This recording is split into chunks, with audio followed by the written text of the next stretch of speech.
Përshëndetje të dashur teleshikues, e fillojmë edicionin e lajmeve me urimin gëzuar ditën e verës. Dita e verës është një festë e lashtë që vazhdon të festohet edhe sot në të gjithë Shqipërinë dhe është festë kombëtare. Në qytetin e Lushnjës, sot nuk u organizua asnjë aktivitet për këtë ditë.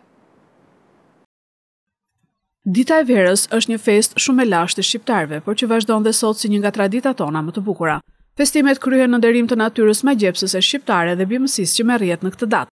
Shënja dalluese të këtij festimi janë gatimi bollokumeve, veroret me ngjyra që kryesisht i vënë në duar fëmijët dhe në disa zona ndizen zjarre për t'i dhënë forcë diellit në oborr e në kopshte. Ndonse kjo ditë u ruajt dhe u festua për një kohë të gjatë në qytetin e Elbasanit, sot ajo është festë e të gjithë shqiptarëve dhe ditë kombëtare pushimi. Atmosfera festive e ditës së verës nuk ndjehet sot në qytetin e Lushnjës, i populluar nga qytetarë të shumtë, të cilët jashtë kamerave u shprehën se dëshironin të kalonin një ditë ndryshe, me aktivitete, pasi është festë kombëtare dhe ditë pushimi. Por Bashkia e Lushnjës e bëri pushim ditën e verës, duke i lënë qytetarët në rutinën e përditshme, një xhiro në bulevard ose një kafe në lokal.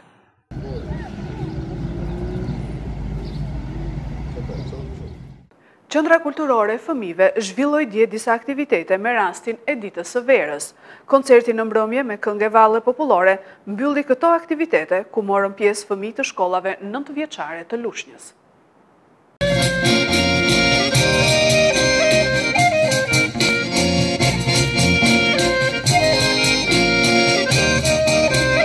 Festimet për ditën e verës në qytetin e Lushnjës u zhvilluan dje nga fëmijët e Qendrës Kulturore të Fëmijëve me karnevalet, koncertin festiv me këngë për pranverën dhe në mbrëmje me koncertin me këngë valle popullore.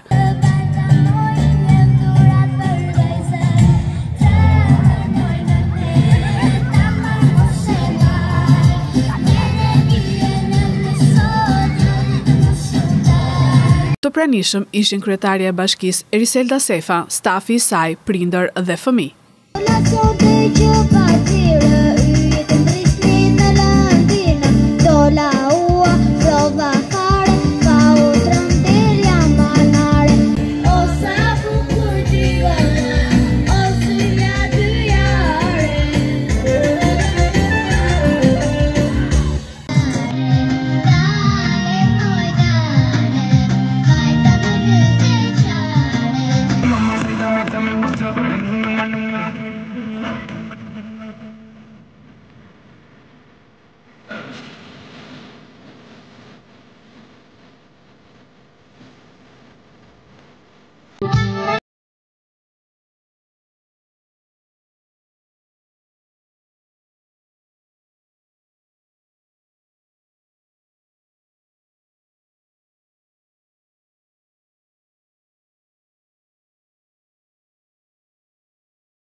Kryetari i Partisë Demokratike Sali Berisha vizitoi qytetin e Elbasanit për ditën e verës. Ai zhvilloi edhe takime me deputetët e Elbasanit.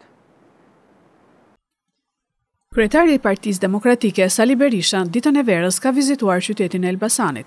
Zoti Berisha zhvilloi edhe një takim me deputetët e Elbasanit, të cilëve u dha porosi në lidhje me fushatën mbi zgjedhjet e 11 majit. Kryedemokrati u shpreh se duhet i shtrihet dora çdo opozitari dhe çdo qytetari i cili e sheh largimin e Ramës nga pushteti si shpëtim të Shqipërisë.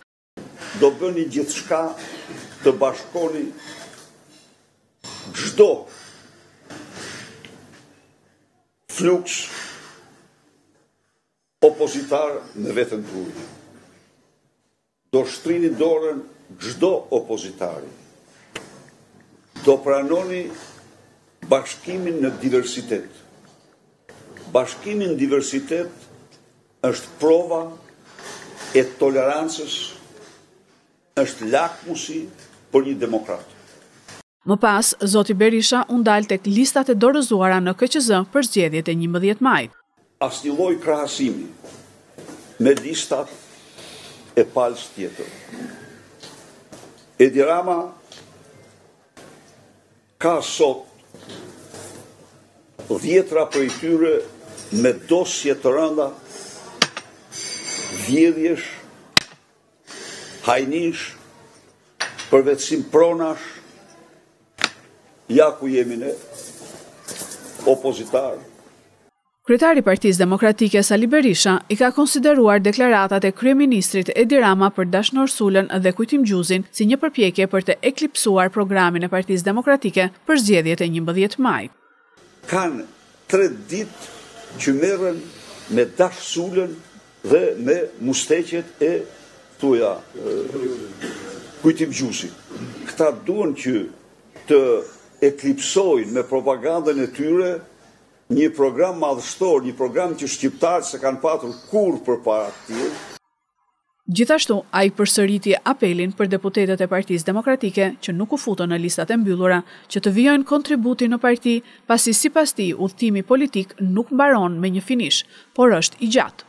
Prap lista është e padrejtë, unë them, edhe jam absolutisht, por siç ishte më keq. Pse? Sepse për të futur në listën për të futur deputet duhet mirë 10.000 vota. Në 10.000 vota, ajo ishte pastaj, u futën 3-4 vend gjithsej, si që dini. Kurse kështu, këta që kanë vetë, këta kanë garë, kush merr më shumë, futen. Cili merr më shumë? Pra, një korrigjim u bë, nuk është ajo që duhet tjetë. Nga Elbasani, kryetari i Partisë Demokratike Berisha ka deklaruar se pas 11 majit, një nga projektet me urgjencë infrastrukturore që do të nisë Partia Demokratike me ardhje në pushtet, do të jetë ndërtimi i bypassit të ri në Elbasan. Parku kombëtar Divja Karavasta ka pritur sot mijëra vizitor, të cilët zgjodhen këtë destinacion për të kaluar në natyrën e bukur të parkut ditën e verës. Vizitorë të shumt kanë zgjedhur të kalojnë ditën e ardhjes së pranverës në parkun e Divjakës. Natyra e egër ka tërhequr dhe sot mijëra vizitorë të ardhur nga destinacione të largëta, por edhe vendase. Natyra në pyllin e pishave, kulla 360 grade vrojtimi të natyrës dhe flota e varkave, si dhe ambientet e krijuara për të pushuar, kanë zbukuruar ditën e vizitorëve. Është fat për ne lushnjarët që na ka bërë Zoti rrezik këtë Divjak që kemi aq mirë, aq bukur. Dhe ne preferojmë që për ditë vere ta kalojmë këtë ditë të bukur, urojmë dhe gjithë shqiptarët, kudo qofshin, që gëzuar ditën e verës, sa më para, sa më shnet, sa më të gjitha të mirat. Vim për të kënaqur, festojmë ditën e verës me familjen. Juve nga vini? Nga Elbasani. Nga Elbasani vini këtu? Po.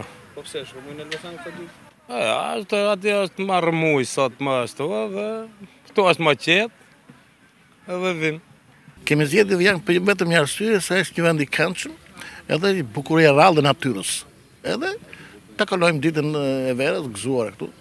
Parku kombëtar Divja Karavasta është kthyer në një destinacion pelegrinazhi për shumë vizitorë në ditën e verës.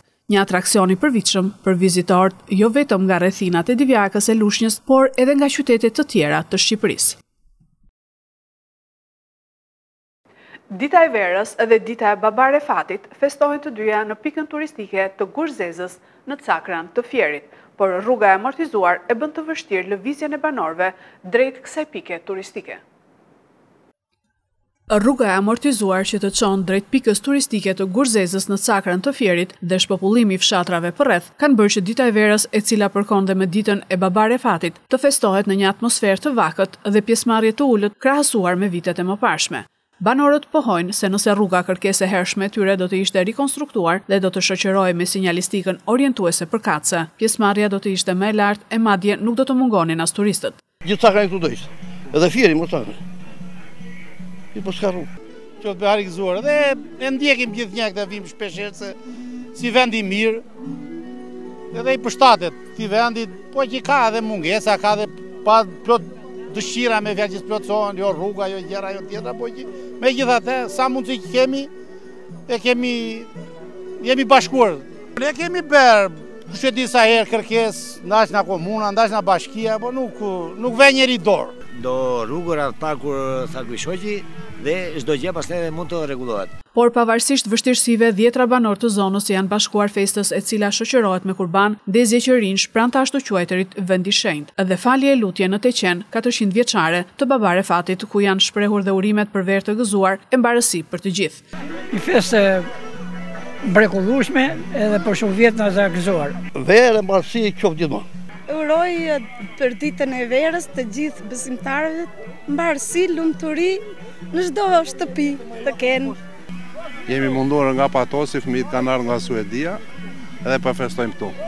Gëzuar për gjithë shqiptarët. Segmenti rrugor prej 4 kilometrash tërësisht i amortizuar është përshkuar me këmbë, hajvan, automjete e deri tek traktorët. E megjithatë, terreni i thyer kodrinor, rrugët prej dheu dhe pamjet e mrekullueshme të natyrës në çdo anë e bëjnë Gurzezën një atraksion ideal turistik dhe të dashur për banorët e zonës, të cilët ditën e verës e konsiderojnë si ditë pelegrinazhi.